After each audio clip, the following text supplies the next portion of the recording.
What's up guys, it's your boy Swiss Cheems back at it again with another Ixalan draft video, and let's just jump straight into it. Pack 1, pick 1. Still don't know all the cards, so let's get back to reading.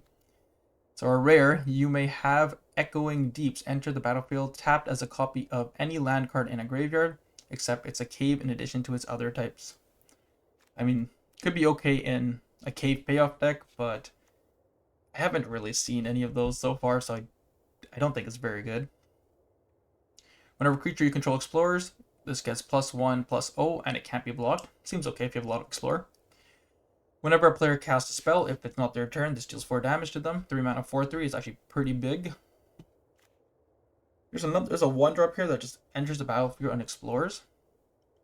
I've been pretty impressed with a lot of the 1-drops, so I might just want to pick that up. So this is either a 1 mana 2/2 or a 1 mana 1/1 that draws a card. Both seem pretty good to me. We're running out of time here, but otherwise, we got attacking, deal 4 damage attacking, blocking. We have other cards for sure, but I think those 3 uncommons were solid pickups. Pick 2, right off the bat, I see Nikanzil.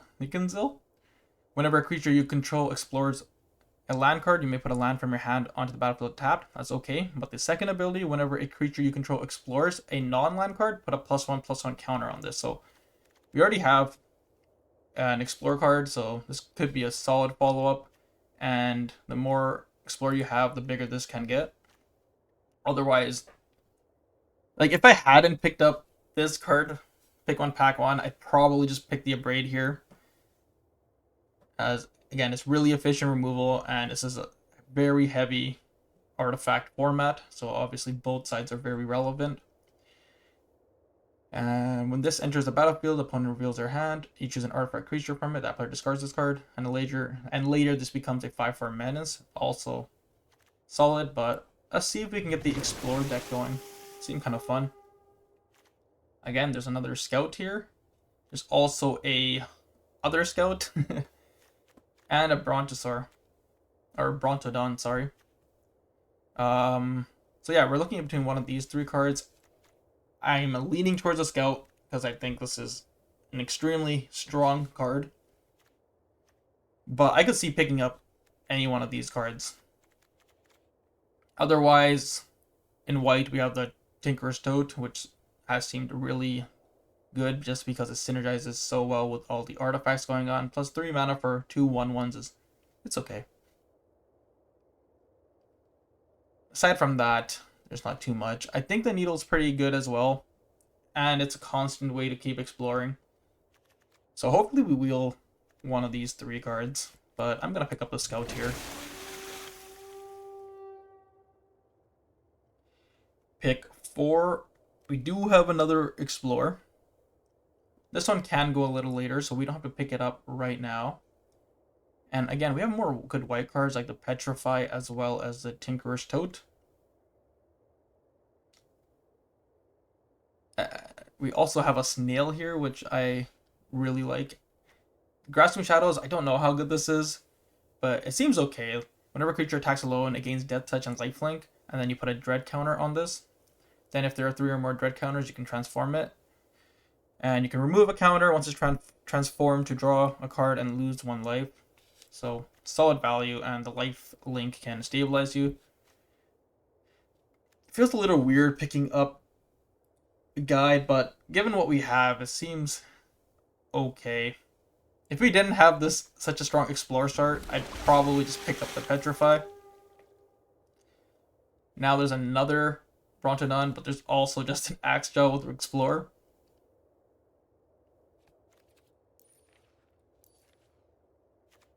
Kind of a tough pick. A 3 mana 3/4 is just really good stats just by itself, and then you can sacrifice it later to destroy an artifact or enchantment. And then honestly, an Axejaw is also a really good stat. The 4 mana 5/4. I used to go hype. I used to go 4/4/4/4 whenever there's a 4 mana 4/4. So obviously this can be a 4 mana 5/4 or a 4 mana 4/3 that draws a card. I think I'm gonna pick up the Axejaw.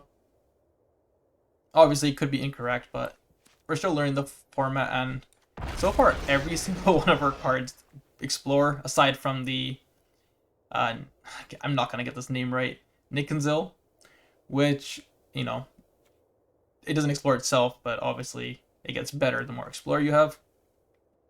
The only issue I kind of have is that we haven't seen too much blue, but again, if we can go base green, just like pick up all the green cards and just splash blue lightly, that could work as well. Just splash all the good explore blue stuff. But in this pack, let's see what his land does. This becomes a 3/3. It's a cave, and you can activate this only if you activate only if the number of other caves you control plus the number of caves in your graveyard is 3. Okay, so again, you need a lot of caves, but not too much in this pack. I like the militia in the artifacts deck, but ooh, so this pick is definitely awkward. There's lots of good white. There's a Timecodes, and there's good red as the Sunfire Torch. Also a tapped land, but again, there's nothing in green or blue aside from the staggering size, which you could pick up here.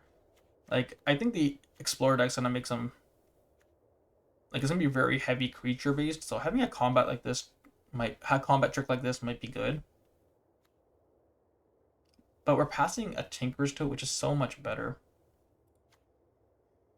Again, I'm gonna stick with green, because we're gonna be green X probably. And I don't see us jumping into white, because I think green-white has like this least synergy in the format. So pick 8, we could take a land cycler, which I'm usually... land cyclers, which I like, but the island, the blue one is like my least favorite, I think. Could also pick the Echo, which enters the battlefield and draw a card. And then if you have 4 more permanents in your graveyard, it gains flying. I think I'm just going to pick up the nursery, as I'm definitely going to be green. And this is basically a free card.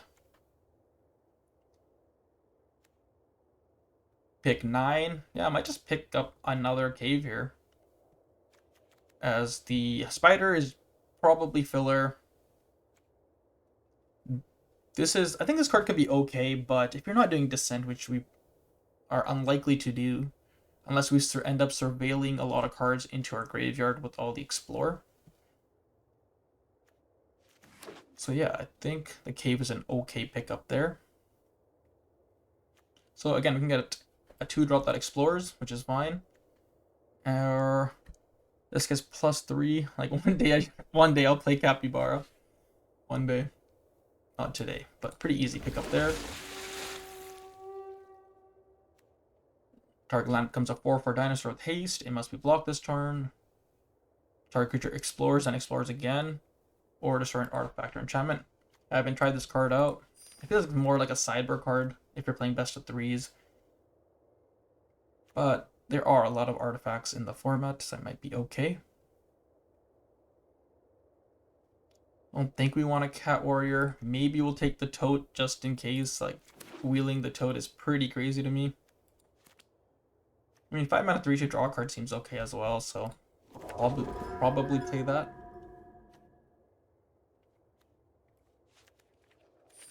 Don't care for these last 2 picks, and we're on to pack 2.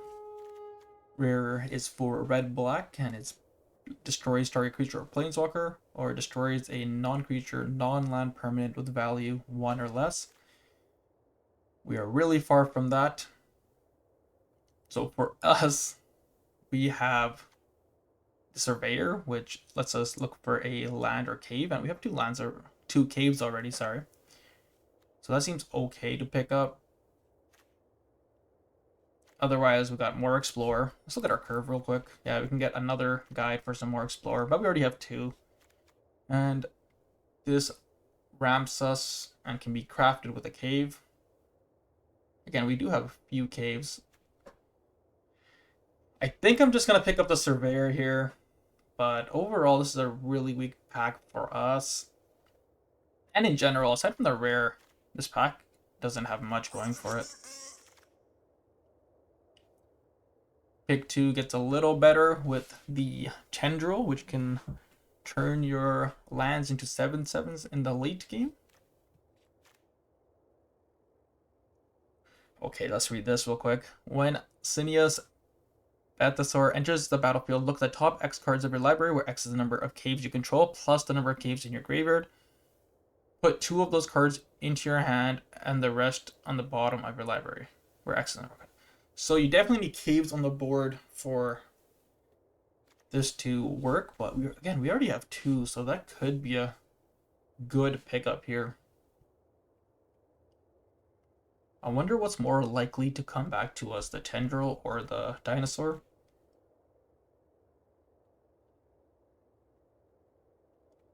I think we pick the Tendril just because we're in green so heavily right now. But I really do hope the Dinosaur wheels, because I want to try it, and we already have 2 caves. That might be the first cave payoff that I'm actually intrigued by. Pick 3, we got Akawali, the Seething Tower, Descent 4 and Descent 8. So if there's 4 permanents in your yards, or if there's 8, if there's 4 permanents in your graveyard, you get, this gets +2/+2 trample. If there's 8, it gets an additional +2/+2, so it becomes a 7/7 and it becomes harder to block. Ooh, a lot of text still. I like it here. Again, ideally we want to be blue-green with because of this Nick and Zill. But we don't get much blue. I could see us pivoting into green-black. Sends battle with 2 counters on it. Whenever a creature with a whenever a creature you control with a +1/+1 counter on a dice, put a +1/+1 counter on this. Move a +1/+1 counter from Explorer's Cache onto target creature and activate only as a sorcery. So much text. Might be okay because we have a lot of Explore, but not too big on that. Don't really want any of these black cards, so I'm kind of looking at this like Siren. But we're not doing the artifact thing. Again, this is a pretty weak pack for us. We could just take another cave and hopefully wheel that Dinosaur. I think I kind of like doing that. Pick 5. Got another Echo. We got a Sage of Days. I haven't actually seen this card played ever. Look at the top 3 cards of your library. You may put one of those on top and the rest in your graveyard. But we also have a first board of I hate who names these things, bro. Come on. I can't read that good. I don't read well. Again, we don't lose out on much, so I will take this Dinosaur and maybe we end up green-red dinos. Green something, that's all we know. Okay, there we go. There's actually a cave payoff. So whenever another creature explores, or a creature explores, this gets +1, and +1 can't be blocked this turn. So that's good for, yeah, that's really, really good for this deck. So I will pick that up here. And again, we could take another Staggering Size, because we have, like, no removal. Or we could take another 2-drop that explores. I think I'm going to take the Staggering Size. Normally I don't love combat tricks, but this might be the deck for it. I think we would have had a really good white-blue artifact deck, because we're getting a lot of the artifact stuff leaked. Don't think we have enough artifacts to flip this ever, so I think I'm just going to take the big 7/7 dino here.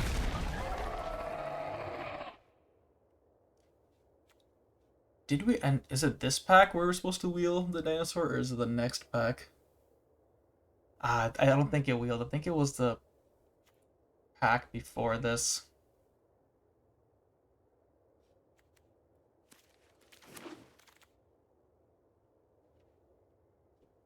Pick 10.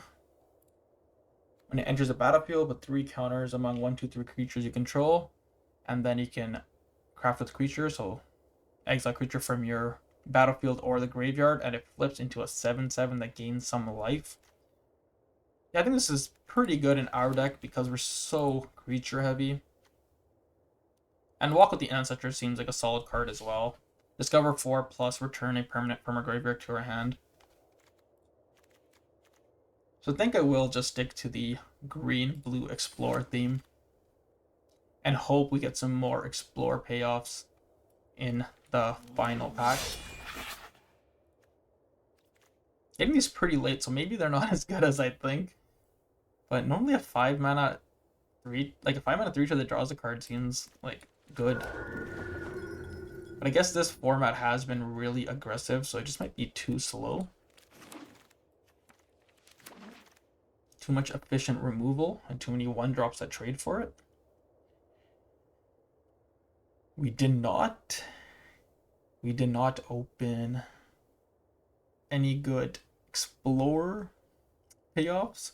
We did open this insane dinosaur, which I'm going to take because there's nothing else in this pack. I want maybe the Dart Frog.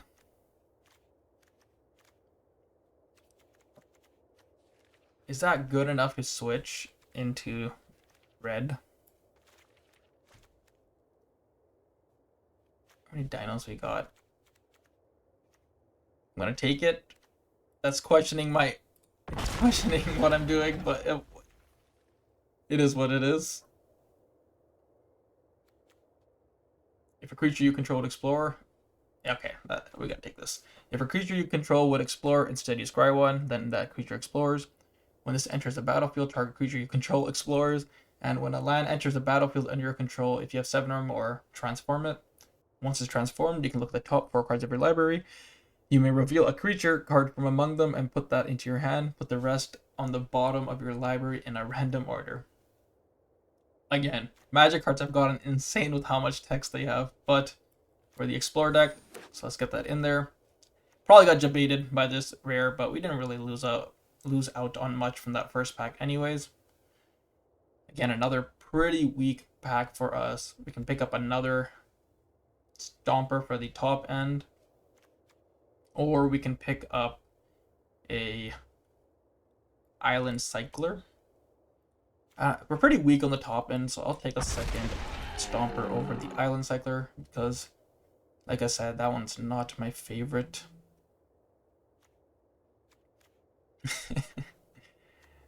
I don't think this card is good, but we have a couple of cards that synergize with it, so again, I've only done 2 drafts in the format, so let's give it a shot.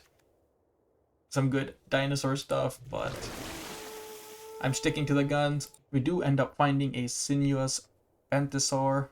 It's probably a real dinosaur name, and I still don't know how to say it. Don't see anything else in here worth looking at. And I'm really glad we did find those because we have 3 apes. And a 4th one if we want to pick it up right now. Another firstborn of Geshet. Another Gruul dinosaur going this late is pretty insane. Another Explorer's Cache, but we already have... Oh no, we don't have this one. We have... What's it called? Jade Seed Stones. But I think I'm going to pick up another cave because we do have this Sinusaur. Sinuous Bentosaur. I'm calling it Sinusaur. I'm sorry, Sinusaur. That's what this is. Take the unlucky drop. Maybe we run that. It puts a creature on the top or the bottom of the opponent's library. I will take the Bristleback. I do prefer this Land Cycler to the Brine Fang, as it makes a 5/5 and a 3/3 when it enters the battlefield. Pick 9. We already have an unlucky drop, so we'll take the Song of Stupefaction because we're really low on removal. So I can see us just losing to a deck that goes like turn 1 flyer, turn 2 flyer, and we go, okay, Can't ever kill those, so I guess we just die here.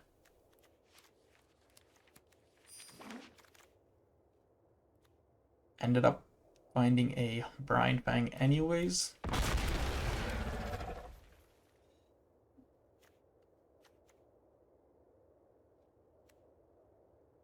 Don't think I want the puzzle door in this deck. Yeah, these last few picks probably just not gonna make it. It's another combat trick, I guess, but it's pretty weak.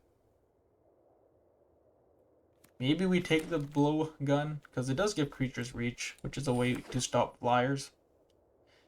Because I passed both those 3/4s with reach, and I'm kind of regretting it right now. But let's build this deck and see what we end up with. Okay, let's get to deck building. Quick disclaimer, I drafted this deck yesterday, and I didn't have time to play it because of, you know, life and errands and stuff, but I am back today. And hopefully I can remember. But what I do remember is that I probably shouldn't have been green, blue in that pod, but I just want to do the explore stuff this time. I think white was pretty open, and I could have had a pretty great dinosaur deck. But this is what we stuck to, so let's see what we can do. First off, let's cut off these red cards. Throw away these lands. Why isn't this? Why isn't this? There we go. That's faster. Alright, we gotta make about 5 or 6 cuts. So we have a lot of late games. We can probably cut this dinosaur, the 6/7, which is my least favorite out of all of them. Probably cut both the ancestors and at least one of these echoes. Should probably separate this between creatures and non-creatures as well to make it easier to look at.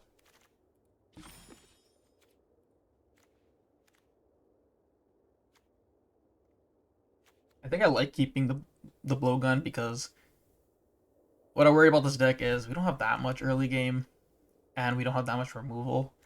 So we might die to really aggressive decks with flyers, and this will give our creature reach. And also, we could probably lose to some just fatties that are played in other dinosaur decks because we don't have that much removal. And this also gives your creatures depth touch, so at least we could attack into them. So I'm gonna try out the blowgun and see how it plays out. I don't think we cut either the staggering size, because that's basically the only removal quote unquote spells we have in this deck. Could see cutting the unlucky drop. We probably don't need over the edge though, so I'll cut that for sure.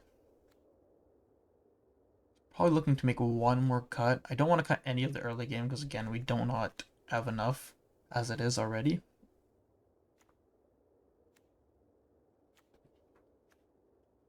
It could just be this other echo, or it could be like a stomper. I like keeping the Sinosaur because we have 4 caves. But this can get flying, which is another way to trade with flyers at least. Maybe even the Bristleback could be a cut. Sure, it finds lands for us, which is nice, but 7 mana to cast.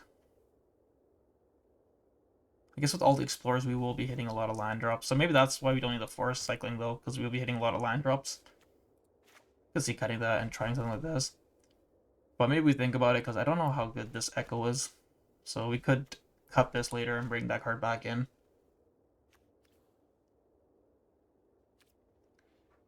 But yeah, this looks like our final deck. Hopefully draw Nick and Zol a bunch of times, because that's probably the best card in this deck. Hopefully we are either on the play or we don't face much aggro, because I predict this deck going less than 3 wins, to be honest. It just doesn't have enough interaction or powerful cards individually.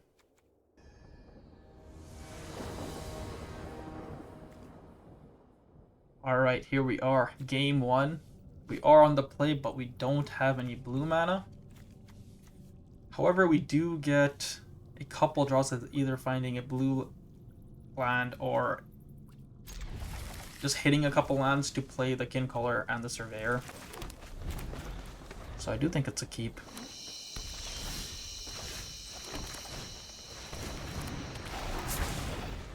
Where's all my explore cards? Nice. Now we can cast our explorer card, which is good, but maybe we just play out the diver, and then it can become an unblockable next turn. But let's get in for 2, because he just has a 1/1, and he can't give it Death Touch while he doesn't have 2 mana open.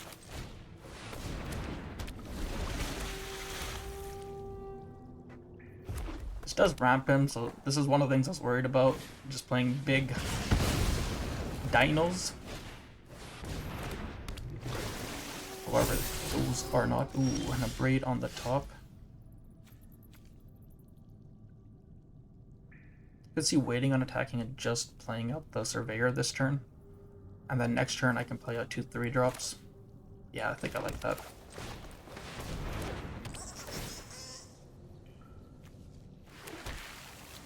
Could also trade for their 4/2, but I'd rather trade with the Surveyor.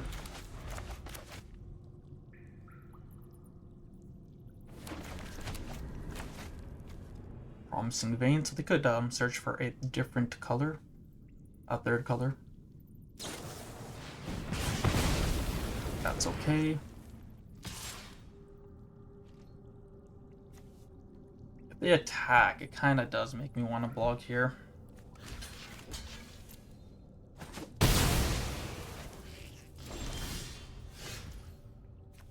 But yeah, let's just play 2 3-drops and pass the turn here. Fortunately, we don't have any dinosaurs to gain 3 life.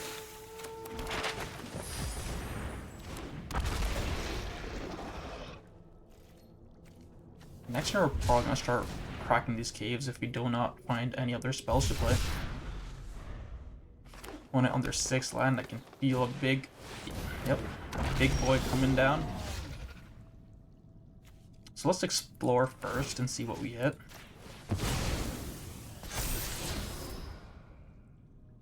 I think that's okay, because when we crack our Cataract, it'll play that.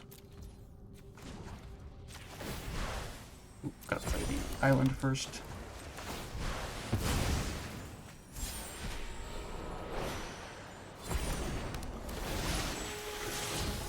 So we can just double block the 6/5 here. Didn't get to play the other cave that turn. Or we could just take 6 as well. And try to go for a race. I think we can afford to take 1 hit here. See what they play. Alright. And a land is an awful draw. Don't think we can attack anymore. Probably gonna have to double block the 5/5. But yeah, bad dinosaurs is really hard for us to beat.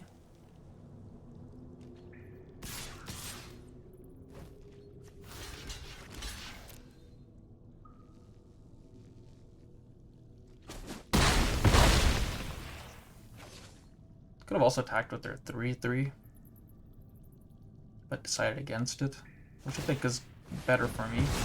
I forgot you could just start sacking lands to draw cards too. Yeah, this is... We're in a bit of a pickle here, and it's unlikely we can get out of this one. Yeah, they did have a 3rd color as well.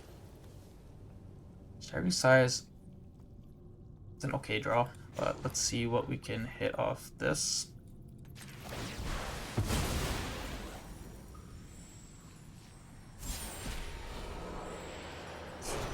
Just a scout day.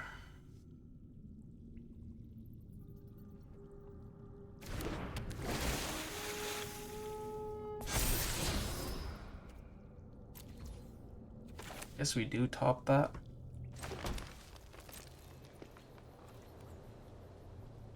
Don't attack again.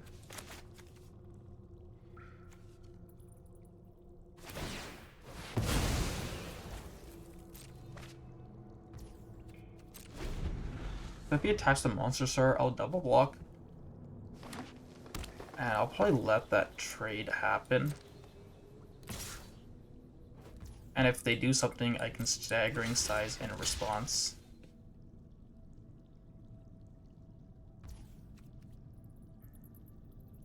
We're going staggering size right now to save a 3-1. I think that's fine here. Because next turn we can have the Cytosaur on the board. Liar is the last thing we wanted to see. This lets us draw a couple of cards because we have 2 in our graveyard, or 2 capes in our graveyard. Oh no, they're both lands. Does this give... Nope, it doesn't give reach. Yep, we need to find something for that 3/5. That we have that 1 equipment that can give our creature reach, but if we don't get that, we're definitely gonna die to this Sandwing that they're splashing for. Or this 4/5 that deals 2 damage to us every turn. We did not find anything, so unfortunately we lose game 1. I guess we can crack our nursery first, just in case we hit something.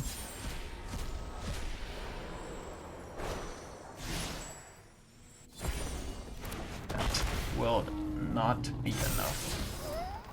I think I'll also take out this card from my deck. I thought I had already cut it, but I did not. So yeah, see you in game 2. Hopefully it goes better than the first game. Game 2 on the play. It's an awkward hand, but is it worth mulliganing? I don't think so. If we're on the draw, I would probably mulligan this, but on the play, it seems okay. And a 2-drop makes it a great hand.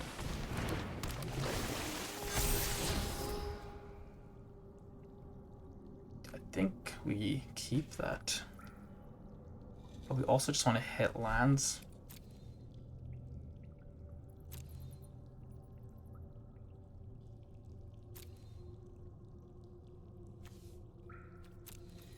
We don't have any other explore in our hand. This would just explore once, and later it'll flip.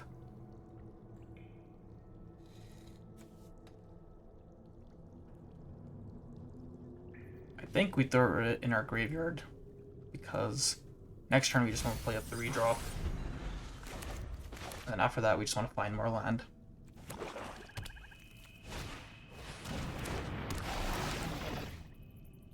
One Death Touch. Opponent probably doing some descend stuff.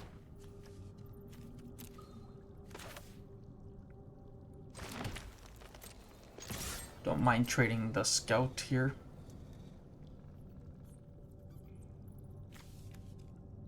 Actually, it'd be preferable if they traded with the Scout. So then they can't trade with my 3/3. Skull Fungus.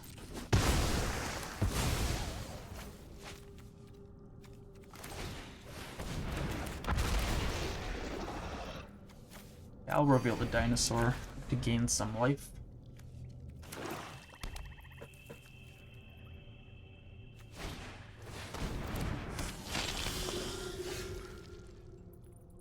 Whenever a creature of Schism attacks the player with the most life or tied for the most life, create a 1/1. Vampire with lifelink. Whenever it attacks while you have the most life or tied for the most life, you draw a card or lose a life. That card's insane. And there's not much we can do about it. I guess we just play out the blowgun and equipped it.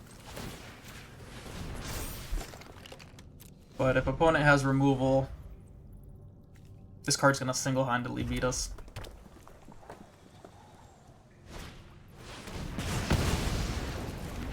Yes.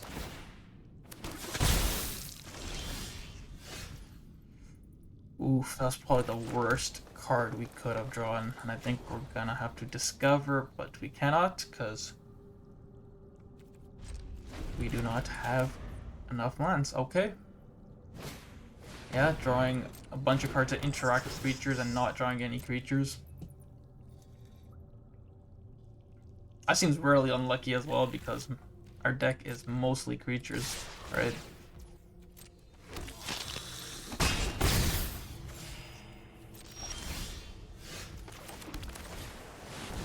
So we'll draw us one card here. Yeah, I don't really know what we could even hope to draw to kill this 2/4.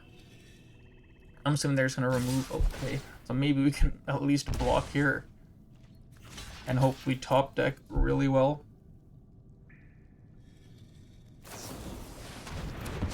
Surprised they did that before attacking.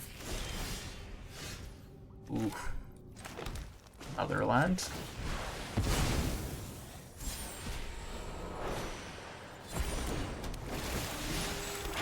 I guess we do just use this map right away. Drawing a lot of land. I guess we're exploring a lot as well.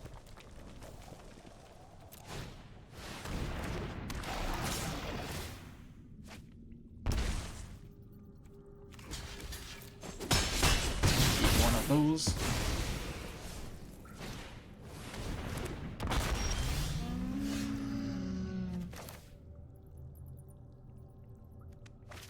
Play the Axe Jaw here.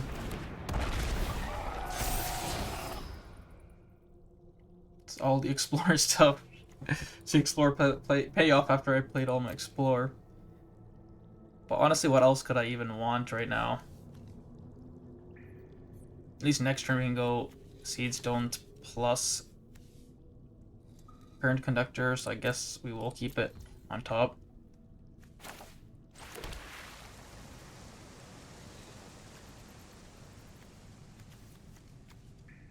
We're gonna have to trade our Axe Jaw for the 2/4 Death Touch and take 3, 4, 5, 6 damage.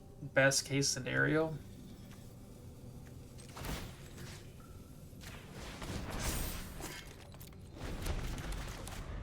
And then probably die the turn after that, because they'll probably have too many attackers. So I guess I was supposed to pitch the Nickenzil, but it seemed like a lose-lose situation. They didn't attack with that, so we're taking less damage, which is good. Just go for our good blocks here. Finally got the Preacher off the board after it made 2 1/1s. Just kidding, they're bringing it back. Oh man, brutal.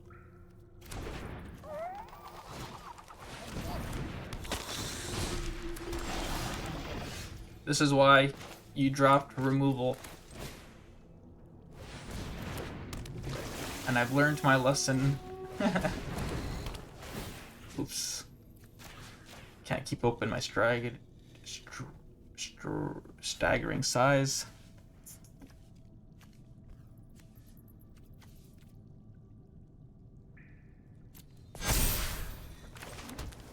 So definitely a mistake there.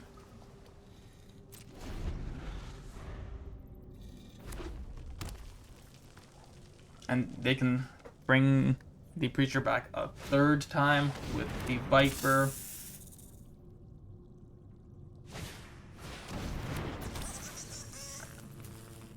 Well, I guess I'm probably just dead now. If they give their Viper haste and attack with it, maybe we have a chance. 3 set now. We're actually probably just dead if they just attack all.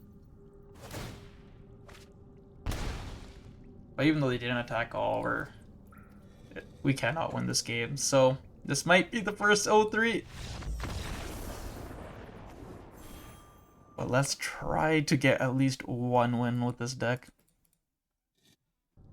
Game 3, we're 0-2. Hand seems pretty weak, but again, this deck is just pretty weak. We have our 1 and 2, but we don't have green mana. I think I'm just gonna mulligan this. That seems a lot better. I can pitch one of the caves. Turn 1 we go Scout. Turn 2 we go just tap land, pass. And then turn 3 we play the Guide.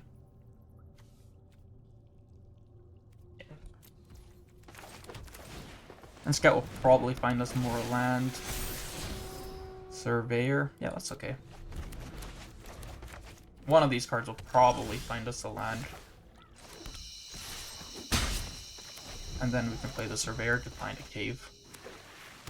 Opponent on black, blue, probably Descend, and they probably have a lot of removal. But our curve is actually looking really good, especially if we can find the 4th land, which we do indeed. So next turn, I'm just going to play the Axe Jaw instead of the Surveyor now.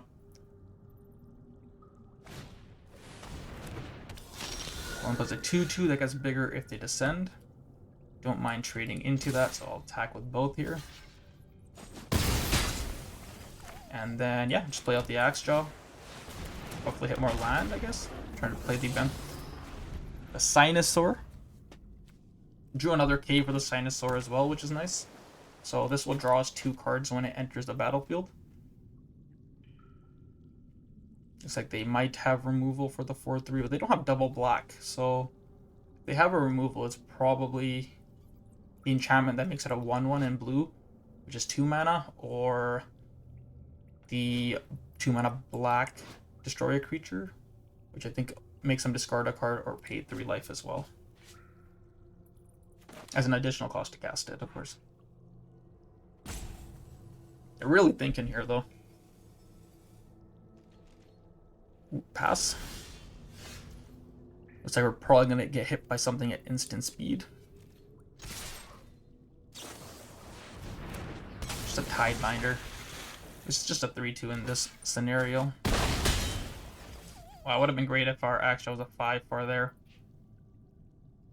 If we'd rather play the Surveyor over the Guide, and then just play out another cave.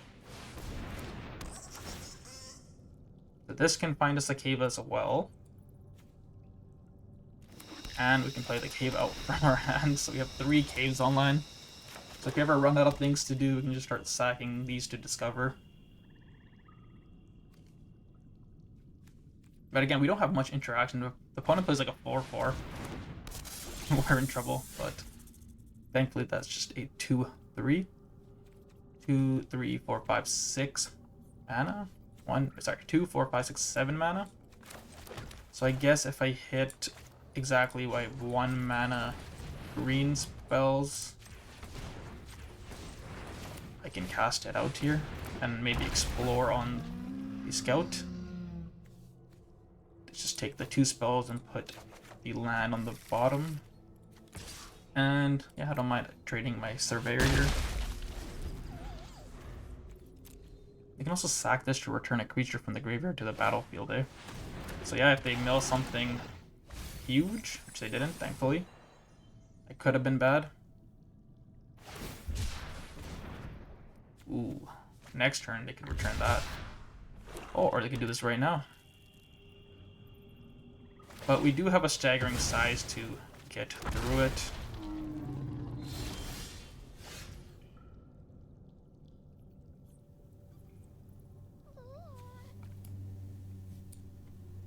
So I will mix it +3/+3, so I do get to trade. But I think we do have to get it off the board. And our Echo almost has the flying, because we have 2 out of 4 to Descend. We have 2 out of 4 for Descend. And we're definitely going to lose some creatures here and make it hit Descend.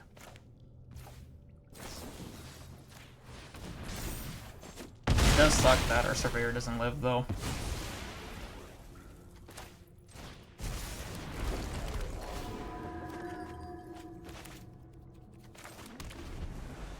I'm just hoping the caves on our battlefield will get us there. But we have to keep trading into their creatures because we don't have ways to remove them otherwise.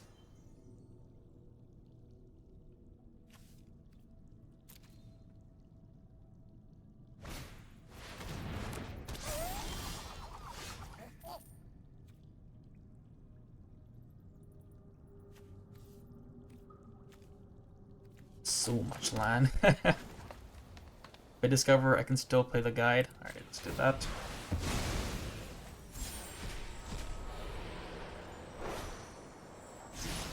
nice with our guide and our scout in hand still.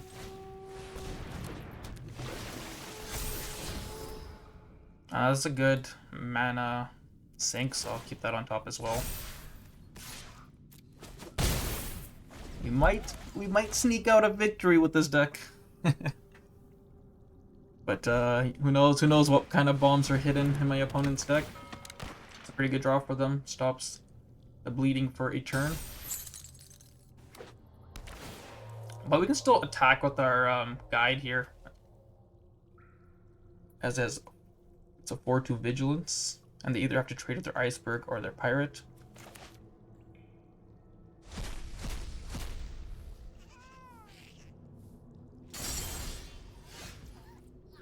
So yeah, let's start with attacking and see what they do.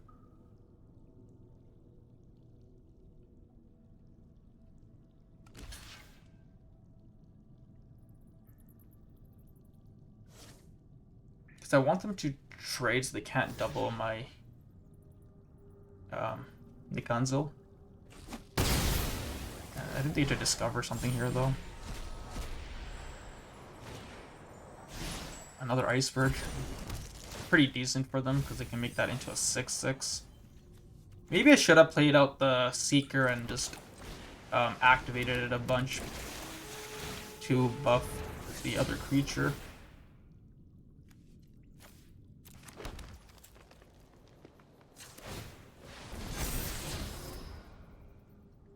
Yeah, I'm just gonna keep drawing any spell I see.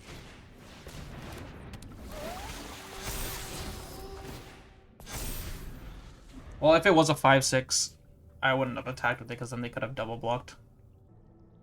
So we're just kind of hoping that our opponent can't kill our current conductor.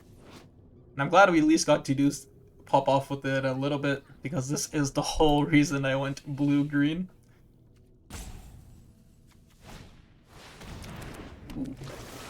Deep Fathom Echo, I've seen this before. At the beginning of your combat on your turn, it explores. That's amazing. This is what we need in our deck, and then it can become a copy of another creature they control until the end of turn. Sick card.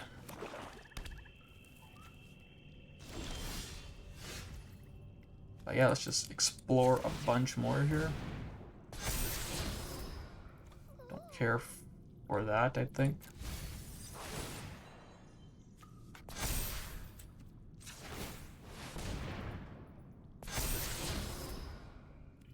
That's pretty decent, so I'll keep that on top.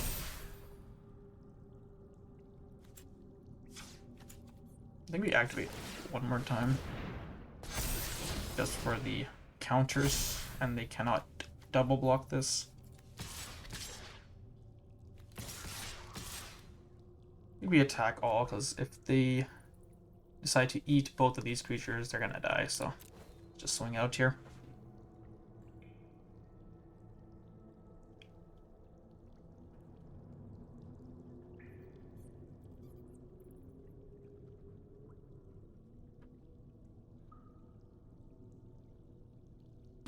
Oh, this is actually straight up lethal, even if they block our two biggest creatures. But I'm assuming they have something in their hand, some kind of interaction, to stop at least one of my creatures. See, like, this is like one of the best draws we've had, and we're still like not out of it. Oof. Okay, they go to 1, but that was a pretty good last card to have.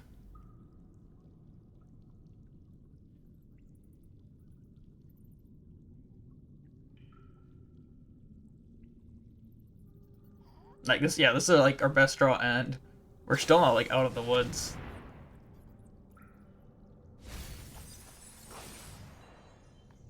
So return 2 creatures. Oh, for a second I thought they could return like the snail and get rid of the unlucky drop. The unlucky drop isn't in my hand right now. So they can return the pirates to tap something down.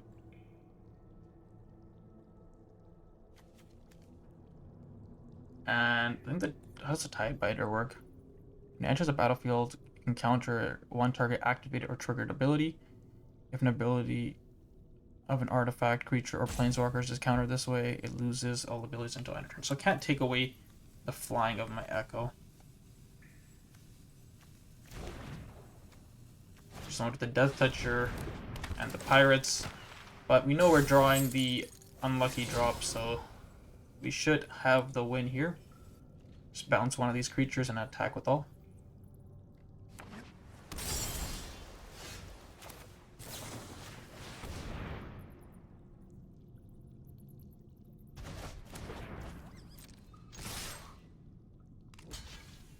Alright. Oh, sweating a little. I didn't want to upload an 0-3 to my channel that quickly, but we're now 1-3. 1-2, 1-2. We're definitely gonna win our next game as well. So see you then.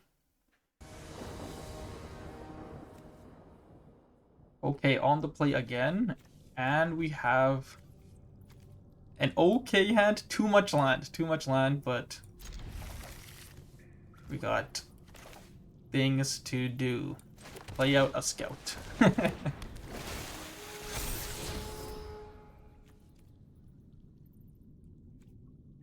Sure, I'll get that on top. Actually, maybe I should have played up the Seeker of Sunlight before the scout. That was a little bit of a mistake. I missed one scry off the twist and turns this way, but it does put on more pressure on the board.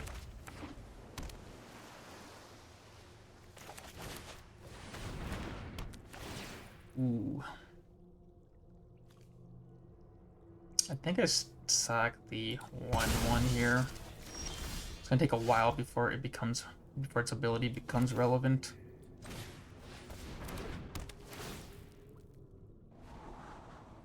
Yep, I like the axe draw here.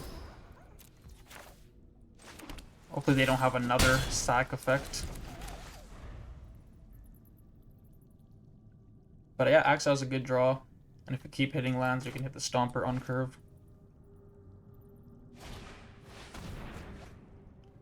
Ooh, that's pretty good for us. For opponent's best play is to search for land. It looks like they're probably missing a land and they need to draw 2 there. So yeah, let's play the axe draw.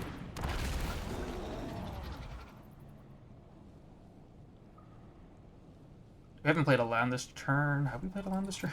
We have played a land this turn. I don't think I want a tapped land. So I think I bottomed that. Untapped is a little better.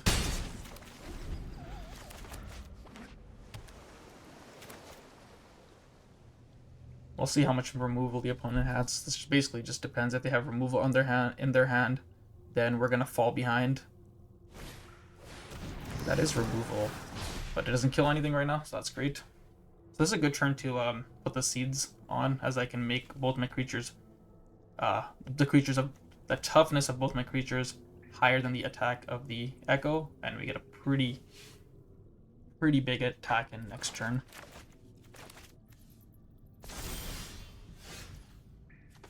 And we did draw a land for the Cavern Stomper the turn after this. Let's put 1 on the Scout and 2 on the Axe Jaw. And attack for 10. So they either chump or they take 10 here.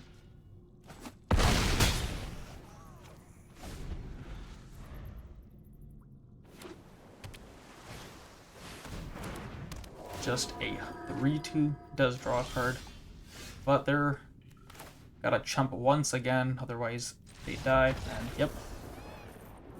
All right, that was a quick game. We are 2-2. I'd be really happy if we can get at least 3 wins with this deck. We'll see you next game.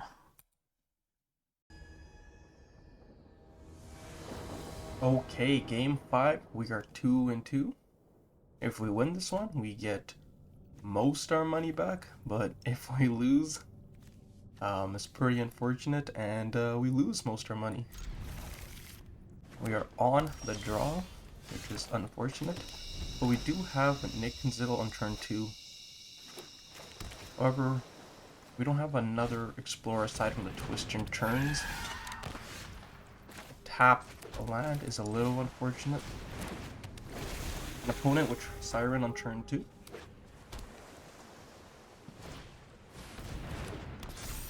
Alright, guess we lost. Oh wait. Okay, maybe we aren't dead. Okay. Ooh, we're gonna take at least 10 damage from that though. And next turn we need a land for sure to play this and the siren back on top. Okay, so either we can land cycle here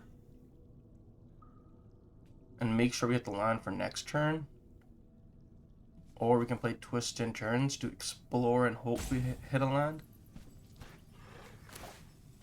Yeah, I think it's safer to just cycle for the land. But yeah, I mean, turn 3, 5/4 flyer and a deck in our deck which doesn't have removal is pretty ridiculous. And they got a 2/1, basically draw a card, 2/1 anticipate. Ooh, they actually whiff. That's the first time I've ever seen that card miss. So maybe we have a tiny chance of victory. Kind of annoying as well. They can make the crewmate larger than my Mickenzill next turn. Attack into it.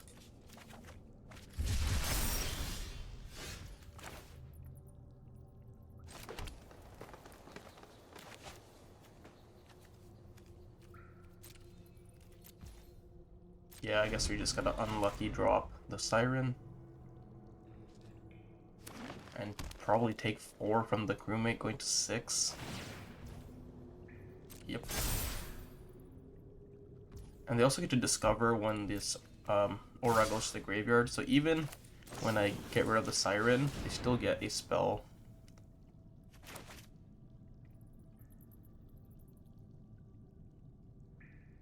Damn, that start was just way too good for the opponent. Maybe if we were on the play, we would have had a slightly better chance. We would have taken like 5 less damage here. Oh. That's also a huge problem. We need this axe shot to hit a non-land spell on the top, so it becomes a 5/4. God damn, these draws. It's like, I feel like it's like the second time we've seen this card right off the top, when we didn't hit a land, so now we're in terrible shape. Because if we hit a land, this would have been a 5/4. We could have traded for the Kruton. They had a removal anyways. Okay, looks like it did not matter. Opponent drew a perfect hand. And yeah, we're just dead. I could have jumped for a turn, but I don't think it's worth it. Well, 2, 3. You know what? Maybe I should have jumped for the turn, and maybe we had a small chance of So we jump here, we take 3, they have 2 creatures. Now we're in a really bad spot. We to just keep jumping every turn. Unfortunately, 2 and 3, but I kind of forced this deck. But next time I'll make sure to draft properly. Thanks for watching, guys. See you next time.